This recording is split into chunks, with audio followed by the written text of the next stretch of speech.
Welcome to the channel, everyone. Today working on the engine that is going in this 70 Chevy truck. Got it here on my engine run stand that I recently built. I'm going to run this thing before I put it in the truck. This is a Blueprint 400 cubic inch, 500 horse, 500 foot-pounds of torque crate engine. I've had this for a little while, for those that don't follow my channel. Pretty nice piece, comes pretty complete, but it does need a few things. Got most everything here. I've already done the valve cover gaskets, just went with some Mr. Gasket cork type. I've got a Edelbrock high performance fuel pump. I got a fuel pump push rod. The engine don't come with that. Got Edelbrock fuel line. Got some spark plug wire separators. Probably going to make the plug wires for this. I've got a damper for it. I've got a Summit aluminum water neck, the O-ring type. I really like those. I've got this. I don't know if I'm going to use it or not. I already got a Chevy cap in there. I kind of like that one because it doesn't stick up so high. Got ARP bolts to bolt most of this stuff on. And then I've got a March in these boxes here. I got a March pulleys. It's like a serpentine kit, but it uses two of these belts. It's not like a real serpentine system. It's one of their economy deals, I guess they call it. But I like it. It's black. It kind of looks factory-like, and that's kind of what I want. So yeah, there's, like I said, most of the parts. I've got the headers laying in the back of the shop there, and I've got spark plugs somewhere. I'm using the recommended stuff that Blueprint wants. I've already got the flex plate. I did that. Showed the flex plate when I put it on the engine stand here. And then I've got a starter. I guess that's a Proform high torque mini starter. Same thing I used on Dad's Camaro. I really liked it, so I got another one. But yeah, that water pump actually came with the March pulley system, and I just painted it along with the motor. That's why it's on there. But yeah, should be able to have this thing ready to run in a few days, I would think. It's not too many parts, but I guess I got to get to assembling this thing. Okay, so I've been working away. Actually, I left my camera at the house. I was so excited, wanted to get some of this stuff on there, so I just did it. I've done this. I did that on this the 427. I showed you the balancer. You know, I used my tool, pressed it on. This one went on really good. I just lubed the shaft a little bit. Water pump. Some RTV on the gasket there. Bolted that on, torqued that down to spec. This water pump came with my March serpentine kit, so I had to put this bracket on as I bolted it on. So it's got a bracket, and it's got some spacers there, and the bolts go in there. So I had to put that on now. What else did I do? Oh, I got my little neck. And this has got the O-ring. There's an O-ring on the bottom side. These are cheap, and they're really nice. Really nice. Sure beats trying to put a gasket and stuff like that, a regular gasket down there.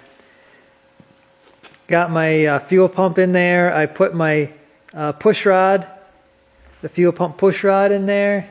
I actually put some assembly lube, some Lucas assembly lube on it as I stuck it in there, just so it wasn't dry. Put it on the ends and I kind of soaked it down. So that pump is a little bigger. I'm a little worried. It's a little bigger. It's almost didn't clear this motor mount I got right here. So I'm gonna have to actually rotate this. There's the outlets are right here. Actually, this is the inlet. That's the outlet. I gotta basically take this and unbolt it. There's bolts all the way around this, and I gotta rotate it because this has got to be pointing forward to be able to work. Especially in the frame. When there's a frame rail right here, you got to have this pointed straight ahead. That's one reason why I wanted the truck in here, so I kind of visualize what's going on. So I was thinking about leaving it, but I measured it and it's just going to be too tight. So actually I'm going to do that right now. I'm going to loosen the bolts.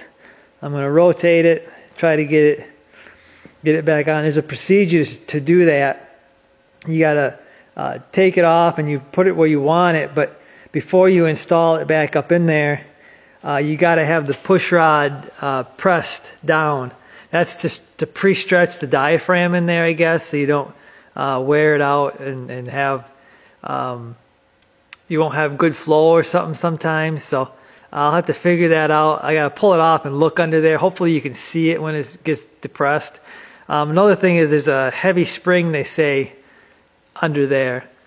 So I did this on Dad's Edelbrock, but it wasn't, I don't think his was near this big. This is like a performance one. I'm not sure I needed it, but it is a 500 horse motor, so yeah, we'll see. I'm gonna pull these off. There's a whole bunch, like I said, a whole bunch of screws all the way across.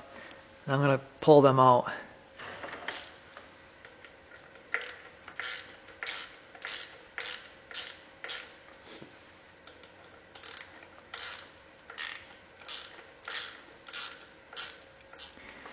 Okay, so I got all them bolts out. Here's the bottom part of the pump, and it was like this way, and I need to rotate it as far over as I can. I think I'm only going to be able to do that, but I think that'll work out. That should work out for me. Now I talked about pre-stretching the diaphragm. I rotated the engine until it's pushed this all the way down. You can push it up by hand. It's a pretty stiff spring, but you want that pushed all the way down on the I don't know what they call it, compression stroke or whatever, of the fuel pump, because they want that pre-stretched, I guess. So it's the harder way to install it, but that's the way they want it installed. So I need 2 hands here to push this thing back up, but I'm going to rotate it and bolt it back up. Okay, so I've got this clock now. You can see this is pointing straight forward, and this is I would have liked to have turned it one more time, but then it would have run me into the side of the fuel pump block there. So I'm gonna have to make that work. I think I can make that work. Just torqued them down. It said 25 to 30 inch-pounds. So I got my little, that's about as low as this one goes. It's not a whole lot of torque. Them little screws are little, so you don't want to go crazy and over torque them. Crisscross pattern too. Most things, you know, you want to tighten them up evenly around, so you crisscross, tighten them up. I was doing that the whole time even when I first started them, I was running them in. I was kind of crisscrossing, running them in. But anyway, that's done. Okay, so I've got my accessory drive installed, and I didn't really film me putting this together. March has some directions that are not really the best, but I don't have the air conditioning. All I have is the alternator and the power steering pump. But this, you can see, it uses a serpentine belt, but there are no tensioners on it. You still tighten it by tightening the alternator, which has got this nice tightener here, and then the power steering pump, you got to do the old leverage, pull it up, tighten it. But it's gonna work out pretty darn slick, I think. I love the black. I think the black really, makes it kind of look like factory type. You can get this in polished, I think, but the black kind of plain Jane factory is what I'm going for here. But yeah, you got a bracket comes off the water pump, like most of the alternator brackets you can buy out there. Came with the alternator. I think this is 100 amp, and I can spin that because none of these bolts are tight. I was having to figure this out myself because the instructions weren't that great, but it did work out. I got a 42.5-inch belt for this one and a 35-inch belt for that. Now I thought the belt was too small, but there's kind of a trick you got to do. I mean, you got to put this belt on first because it's behind the other belt, but you got to pull the bolt out right here, and it allows this to go down even further. And then you pull this pulley, you kind of pull it off your back far enough so you can get your bolt back on. And then once you get your belt on, you pull it up, start your bolt. It's kind of hard.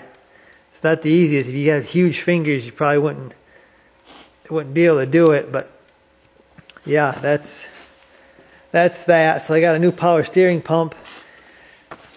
The old one, I don't know how many miles it has on it or how old it is, but this one looks like it's almost a perfect match for the other one, except for it looks a lot nicer. It's powder coated black. I think that's powder coated. I don't think it's painted.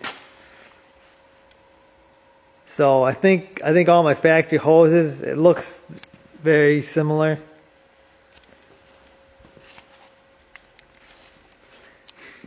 But I really like it. I think it's a nice system. Everything looks like it's the belts look like they're lined up really nice. I haven't run the thing. I've got to actually pull the power steering belt off before I run it because I won't be running that on the engine run stand. But I'm just making sure everything's fitting and working right now. Like I said, none of these bolts on the accessory drive are tightened down. Also, you can see I got Dad's old headers on here. Everything looks like it's gonna clear. It's really close to the starter, but I think we're gonna be okay. Got my fuel line. That's just a few turns into the pump, and I got my fuel line. It's kind of gonna go in here. I think this will work out the way it is. It's kind of a little stretch here, but gonna have to figure out what I'm doing with all my coolant hoses because there's gonna be a lot of busyness going on up here because I gotta have two hoses for the heater that go in there. Usually they go into this port here, but I'm probably gonna have to go to that one with like a 90 or something, because this one here, I don't think you're gonna get anything to this one, not with this fuel line right there. Oh, I can't install this because they say on the thing, do not use Teflon tape. They want you to use Teflon paste or something. So I gotta get some of that. It says do not use it in bold letters, so I was gonna do it, but I'm not gonna do it. I'll get the paste or whatever. Plus I gotta get a nipple for this so I can use my I gotta suck the fuel out of the tank on the engine stand, but it should be the same as the pickup. What's on the truck now? I gotta get my spark plugs in, but I'll run them in finger tight so I can get my spark plug wires figured out. I'm gonna do that. I'm gonna do that tomorrow. Should be able to finish this up tomorrow. because pretty much all I got to do now is plug wires, and I got a few sensors I got to hook up for the engine run stand, and I think they'll be able to use them for the truck too. So yeah, I'm getting pretty excited, guys. I cannot wait to hear this thing. So once I get some more done, I'll bring you back. Okay, so I just took the headers off this side. I got a clearance issue. I got to take a little bit of this starter, the mounting block. No big deal. I'm just going to take a little bit of that off for clearance. It hits one of the tubes. I think it just touches it, but you get some vibration and it'll probably make a rattle. We had to do the same thing to Dad's Camaro to get these headers to clear. I could take the block off his starter, but it's just easier to grind it. This side looks good. I got bolts snug down. Everything clears there, so we should be good.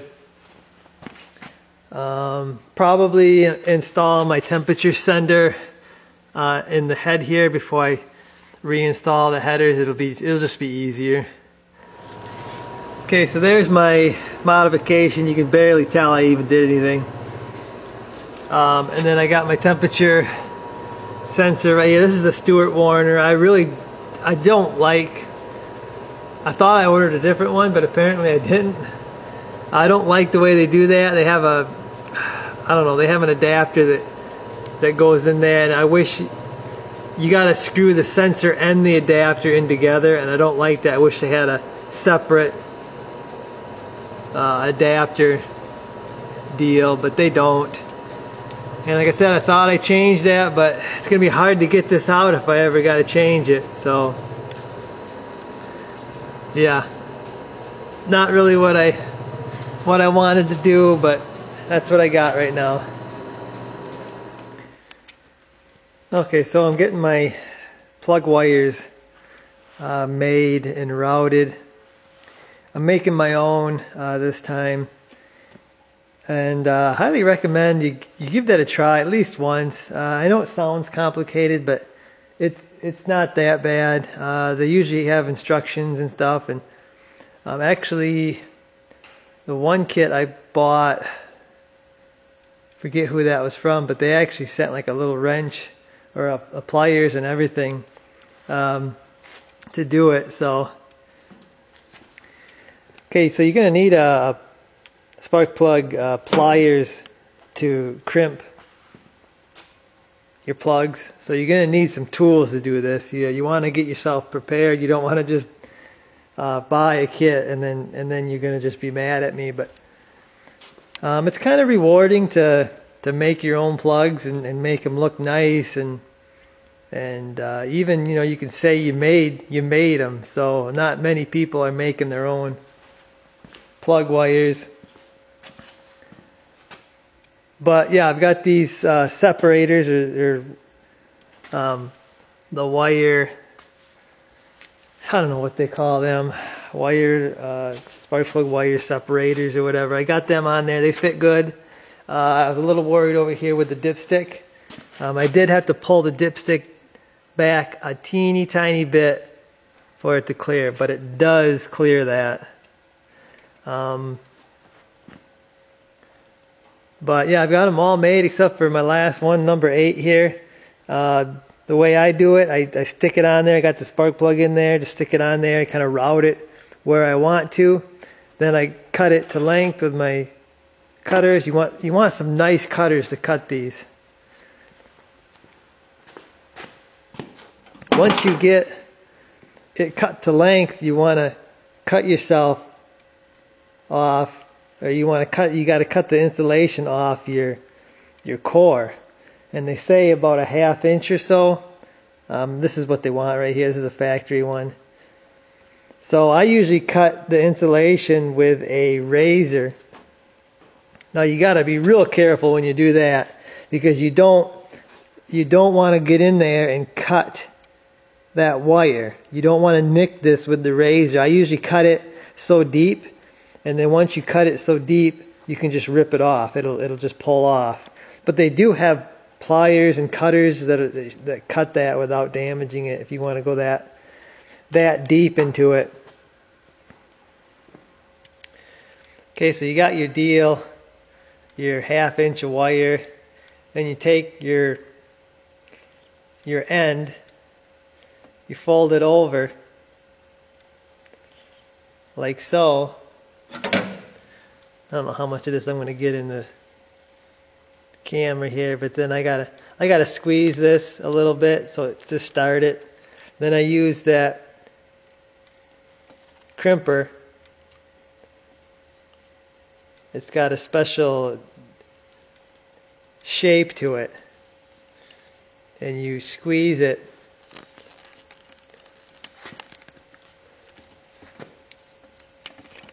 And this has got like a V shape to it in there, and it crimps. It crimps the plug. I like to really crimp it down, but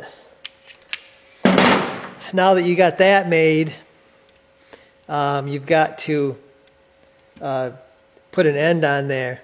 And you got to take I take some dielectric grease, lube everything up really good because this is a pretty tight fit, and then you just slide it in there and just carefully push it all the way into the end of the plug. So when you're done, this is what you got. It looks like a factory made plug. You do have to be careful because this is the procedure for the HEI. If you got something else, you actually have to put the boot on first, and then you got to pull the boot back over your terminal there. So you got to read your instructions. Don't just assume you know what you're doing, but read the instructions and everything for your set of plug wires. So it takes a little bit of time to get all these made, but you know, it's well worth it. You get exactly, you know, what you want. This HEI distributor is a little more difficult because you can't really all these 4 have to go that way, them 4 have to go that way, and some of these have to come all the way around, so you do end up with a little bit of a mess in the back.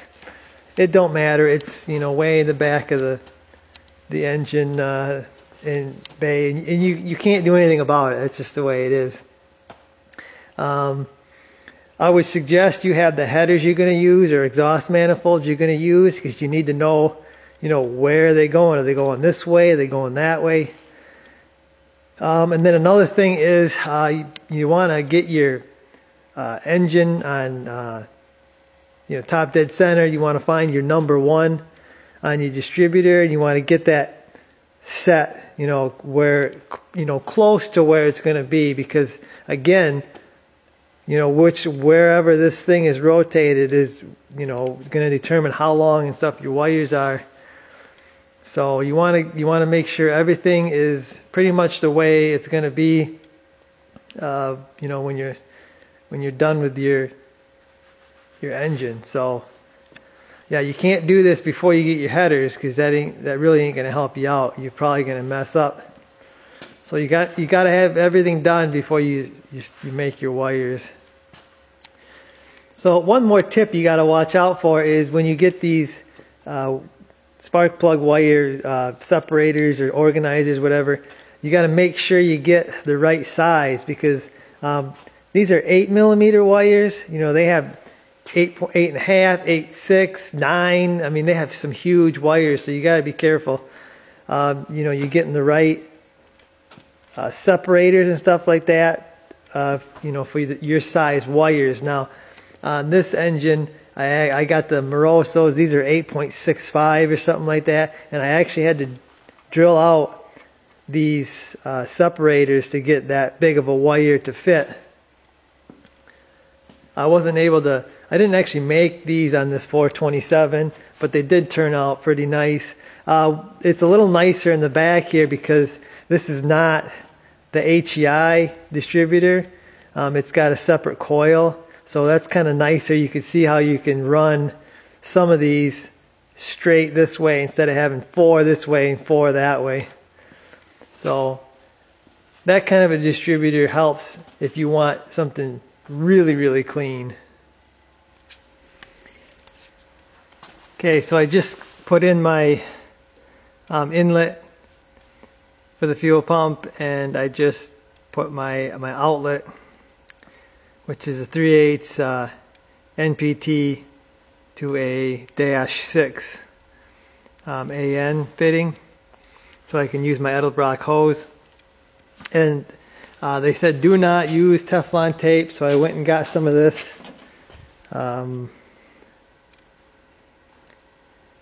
Permatex thread sealant. So bad thing about that is it says 72 hours for that to cure, so that's 3 days.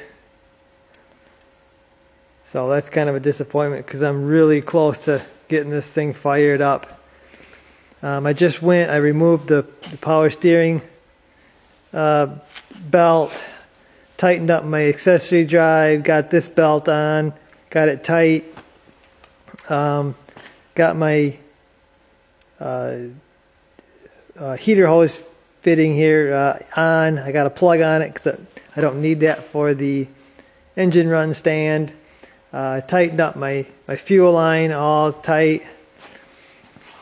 What else did I do? Oh, I hooked up the oil pressure gauge, which is right back here. I actually stole this. I stole this from the big block that was on this run stand.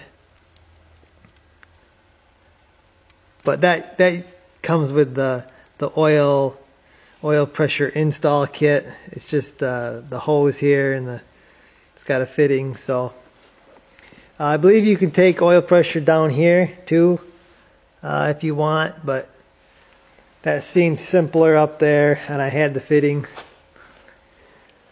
Okay, so one more thing I really like about this kit is this power steering pump pulley is keyed on.